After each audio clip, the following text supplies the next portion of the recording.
আসসালামু আলাইকুম প্রিয় নবম শ্রেণীর শিক্ষার্থী। আমরা এই ভিডিওতে তোমাদের বার্ষিক পরীক্ষার ইতিহাস ও সামাজিক বিজ্ঞান বিষয়ের একটি স্কুলের প্রশ্ন নিয়ে আলোচনা করব।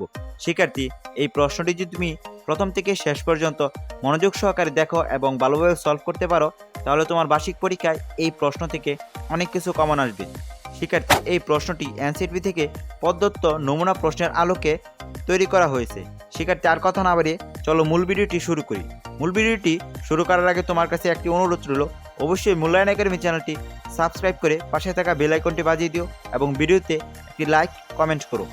শিক্ষার্থী, প্রথমেই তোমাদের জন্য 15টি বহু নির্বাচনী প্রশ্ন রয়েছে। সেই 15টি বহু নির্বাচনী পরবর্তীতে রয়েছে এক কথায় প্রকাশ 10টি। এর পরবর্তীতে সংক্ষিপ্ত প্রশ্ন রয়েছে 10টি। সংক্ষিপ্ত 10টি থেকে তোমার 10টির উত্তর দেওয়া লাগবে। প্রতিটি প্রশ্নের জন্য 2 মার্ক করে পাবে। শিক্ষার্থী, পরবর্তীতে রয়েছে রচনামূলক প্রশ্ন দৃশ্যপটবিহীন। এখানে 5টি প্রশ্ন থেকে তোমাকে 3টি প্রশ্নের উত্তর দেওয়া লাগবে। শিক্ষার্থী, এর পরবর্তীতে অর্থাৎ সর্বশেষ রয়েছে রচনামূলক প্রশ্ন দৃশ্যপট নির্ভর। এখানে 7টি প্রশ্ন থাকবে, সেখান থেকে তোমার 5টি প্রশ্নের উত্তর দেওয়া লাগবে। অর্থাৎ দৃশ্যপট নির্ভর যে প্রশ্নগুলো রয়েছে প্রতি নঙে 2টি প্রশ্ন পাবে, ক এবং খ। এই 2টি প্রশ্নেরই উত্তর দেওয়া লাগবে। 2টি প্রশ্নের উত্তর দিলে তোমার এই নংটি কমপ্লিট হবে।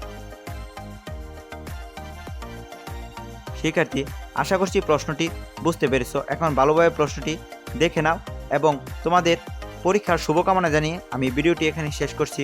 আল্লাহ হাফেজ।